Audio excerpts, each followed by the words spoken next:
बालीनगर नाम का एक गांव था। वहाँ हमेशा झगड़ा, लड़ाई और गांव के लोगों में अनबन हुआ करती थी। ये गुरचोद भी ना, आने दो उसे बस, उसकी खैर नहीं। उसके खेत का सारा पानी मेरे खेत में आ रहा है। मेरी आलू की खेती अगर थोड़ी भी खराब हुई ना तो उसकी खैर नहीं। दूसरी तरफ गुरजोत अपनी ही धुन में गुनगुनाता हुआ वहाँ से आ रहा था।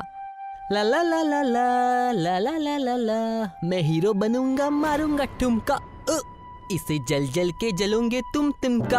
आहा, अरे वाह, मैं तो एक अच्छा गायक भी हूँ। अबे ओ गायक, ये देखो तुम्हारे खेत का सारा पानी मेरे खेत में आ रहा है।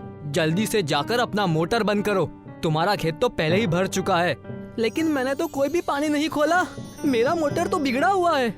तो ये पानी कहाँ से आया, मुझे तो कुछ समझ ही नहीं आ रहा। ये तो तुम्हारा काम है पता लगाना, मैं तो अपना खानदानी रेस्टोरेंट खोलने जा रहा हूँ। अब क्या करे, तुम्हारे अब्बू है ही बावर्ची। मेरे अब्बू को देखो, वो कितने बड़े जज है, उनकी सब कितनी इज्जत करते हैं। और एक तुम और तुम्हारे वालिद, लोगों के आसपास से भी गुजर जाए ना तो उनमें से बदबू आने लगती है। छी छी छी छी छी। गुरजोत प्रथम की बात सुनकर गुस्से से वहाँ से चला गया और जाकर अपने छोटे से रेस्टोरेंट का काम करने लगा। अरे क्या हुआ बेटा, आज तुम इतने गुस्से में क्यों हो? आज फिर किसी से बहस हो गई क्या? हाँ हो गई। आपके अजीज दोस्त प्रेमानंद जी के बेटे प्रथम से अपने वालिद के नौकरी का कितना घमंड दिखाता है वो। ये बात मुझे बिल्कुल पसंद नहीं आती। बेटा, वो जिस मुकाम पर है उसके लिए तुम मेहनत करो और हासिल कर लो। मैंने तुम्हें कितने बार समझाया है कि किसी की बातों का बुरा नहीं मानते, हमेशा एक कान से सुनो और दूसरे कान से निकाल दो। ठीक कहा पापा आपने, मैं भी एक अच्छा वकील बनकर आपको दिखाऊंगा। एक तरफ गुरजोत कड़ी मेहनत और परिश्रम करके वकील बनने की चाह को लेकर आगे बढ़ रहा था। दूसरी तरफ प्रेमानंद जी, जो कि काबिल और सफल जज थे, उनका बेटा प्रथम कामचोर और बेहद अकड़ू था। माय लॉर्ड, उस मुजरिम ने इस पाप भरी दुनिया में भी समोसे चुराए हैं। मेरे क्लाइंट का ये कहना है कि ये समोसे की बस पपड़ी खाया करता था और अंदर का आलू हमेशा नहीं खाता था, उसे वेस्ट कर देता था। और चोरी करते वक्त भी इस मुजरिम ने यही किया। अंदर का आलू इसने नहीं खाया और ऊपर की सारी पपड़ी ये खा गया। ये बिल्कुल गलत इल्जाम है डॉक्टर साहब मेरे ऊपर। क्या मतलब है जज साहब मुझ पर? अंदर दा आलू मैं इसलिए नहीं खांदा क्योंकि मैनू गैस हो जाती है। इसका मतलब तुम कबूल कर रहे हो कि तुमने ही वो समोसे खाए हैं। देखा माय लॉर्ड, कैसे मेरे झांसे में आकर इस मुजरिम ने सच कह दिया। सारे सबूत और गुनाहों को मद्देनजर रखते हुए ये अदालत तुम्हें सजा सुनाती है कि झिंगरू के 1000 समोसे दुकान वाले को बनाकर या बनवा कर देने होंगे। Case is adjourned. नहीं, ये नहीं हो सकता। मैंने ये सुना है कि अदालत को सबूत चाहिए। तुम्हारे पास है कोई सबूत? मुझे यहाँ तक सबूत की बदबू आ रही है। यह बदबू उसी समोसे को खाने की वजह से हुई है। ले जाओ इसे। बेटे आ गए तुम, कैसा रहा तुम्हारा दिन? और तुमने फिर से उस जयंती लाल के बेटे गुरजीत से झगड़ा कर लिया। कम से कम अपने वालिद को धंधे में हाथ तो बटाता है वो। तुम्हारी तरह तो नहीं है, अपने वालिद के पैसों पर अय्याशी तो नहीं कर रहा। क्या पापा आप भी अब हमेशा मेरे पीछे ही पड़े रहते हैं। मेरी की हुई मेहनत और काम आपको तो जैसे दिखती ही नहीं। दोनों बाप अपने अपने बेटों की बेहद फिक्र करते थे। इस वजह से जयंती लाल और प्रेमानंद मिलकर बातें करने लगे। सबको लगता है मैं जज हूँ, मैं सुकून से हूँ, लेकिन कोई मेरी तकलीफ देखता ही नहीं। ना कोई मुझसे आकर कोई पूछता है कि मैंने क्या किया, कैसे अपनी जिंदगी तफलीकों के साथ गुजारी। सबको अपने अपने ही फायदे की पड़ी है बस। और मुझे जिंदगी मेरे बेटे को नहीं देनी। तो मेरी कौन सी अच्छी जिंदगी है? अगर इनकी अम्मियाँ होती तो ये नौबत ना आती। मेरे पास एक अच्छा इलाज है, तुम कहो तो बताओ। जयंती लाल और प्रेमानंद ने साजिश रची और घर नहीं गए। दोनों बेटों को शक होने लगा। प्रथम और गुरजोत दोनों ही सहम गए और अपने अपने अब्बू को ढूंढने निकल पड़े। पता नहीं कहाँ चले गए पापा। 3 दिन हो गए घर नहीं आए, इसी वजह से मैं दुकान नहीं खोल पा रहा। ए मेरे मालिक, रहम करके उनको सलामत रखना। पता नहीं पापा कहाँ चले गए। उस दिन रात को मुझे क्या कहा था मुझे याद भी नहीं, ढूंढना होगा। अरे गुरजोत, तुम यहाँ क्या कर रहे हो? तब गुरजोत ने सारा मसला बताया। दोनों सदमे में आ गए। उतने में ही वहां पर एक डाकिया आया और चिट्ठी देकर कहने लगा, ये चिट्ठी तुम दोनों के नाम पर आई है। लाओ मैं पढ़कर देखता हूँ। तुम दोनों के वालिद को हमने कैद करके रखा है। अगर उन्हें सही सलामत देखना चाहते हो तो इस पते पर जल्दी पहुँचो, वहाँ तुम्हें एक और चिट्ठी मिलेगी। हमें तुरंत उस जगह पर जाना चाहिए, कहीं कोई बड़ी मुसीबत ना आ जाए। ए मेरे मालिक, सब ठीक कर देना। मैं तुमसे दुआ मांगता हूँ, उन्हें सलामत रखना। गुरजोत और प्रथम उस जगह पर जाते हैं और वहां जाकर दोनों की आंखें फटी की फटी रह जाती हैं। वहां जाकर वो देखते हैं कि एक शानदार अदालत का रेस्टोरेंट बना हुआ है। अरे वाह, क्या बात है, कितना खूबसूरत रेस्टोरेंट बनाया है। लेकिन अदालत रेस्टोरेंट ये है क्या? मेरा मतलब अदालत में रेस्टोरेंट है या रेस्टोरेंट में अदालत? अरे हाँ, यहाँ एक चिट्ठी लगी हुई है। कुछ ही दूर में उन्हें एक बोर्ड नजर आया। बोर्ड पर लिखा है, तुम दोनों को मिलकर इस अदालत रेस्टोरेंट को चलाना है, वो भी सफलता पूर्वक, तब जाकर तुम्हारे पिताजी को छोड़ा जाएगा।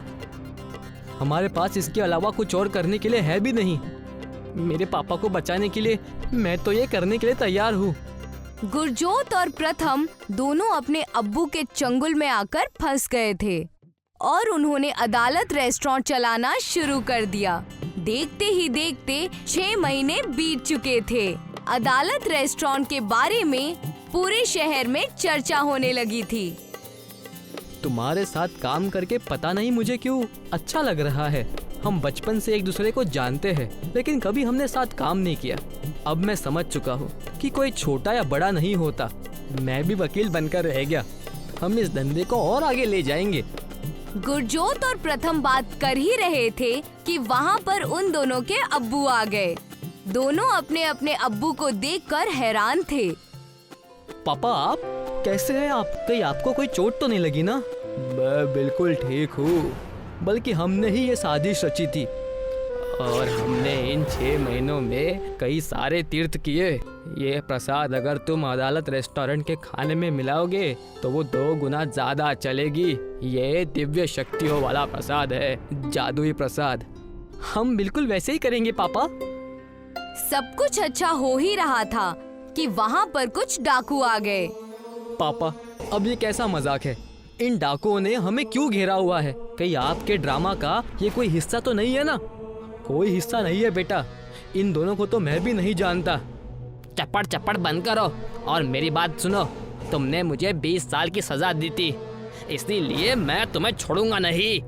हाँ हाँ, बड़ा जज बनता है ना, या हलवाई बने हो? बताऊं क्या? तुम सब ऐसा नहीं कर सकते। तुमने बुरा किया इसलिए तुम्हें सजा मिली। अबे पिल्ले, तू मुझे सिखाएगा क्या करना है क्या नहीं? दफा हो जा यहाँ से।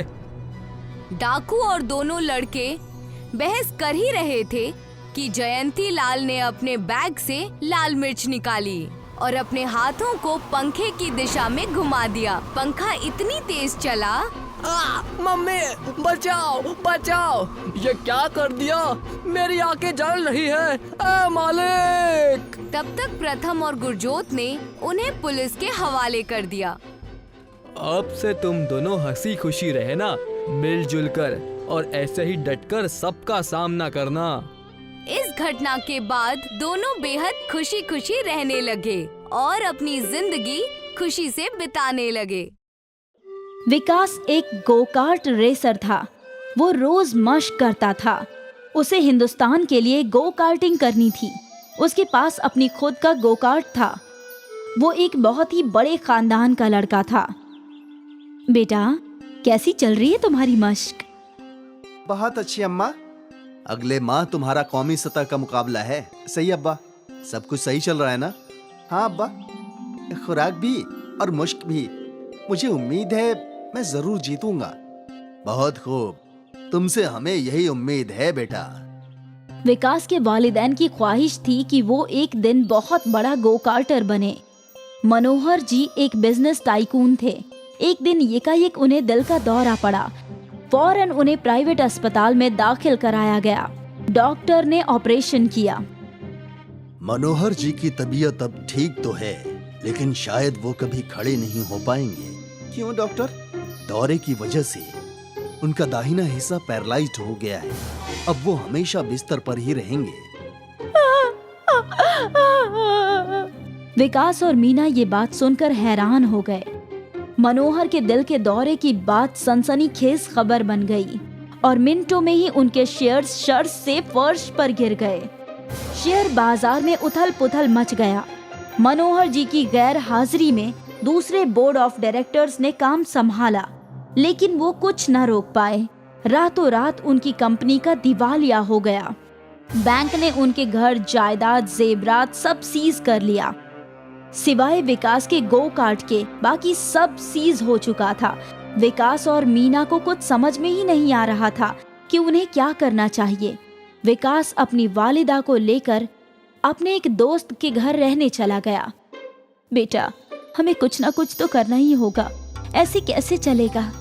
हाँ माँ, लेकिन मैं क्या कर सकता हूँ? तुम्हारे दोस्त ने हमें ये घर रहने के लिए दिया है, लेकिन हम हमेशा यहाँ नहीं रह सकते बेटा, हमें कुछ तो करना होगा। लेकिन अम्मा, हम क्या कर सकते हैं? तेरे अब्बा और मैंने हमारी जिंदगी की शुरुआत एक ढाबे से की थी। एक ढाबे से हमने होटल बनाया, होटल से कई होटल, और फिर ये पूरी एम्पायर बनी। हमें भी बहुत छोटी सी शुरुआत करनी होगी। जी अम्मा। मैं तुझे खाना तो बनाकर दे दूंगी, लेकिन तुम इसे फरोख्त कैसे करोगे? विकास सोचने लगा। क्यों ना तुम एक हाथ गाड़ी खरीद लो। गोकार्ट कैसी रहेगी अम्मा? गोकार्ट पे खाना? हाँ, अब तक नहीं सुना ना? यही करते हैं।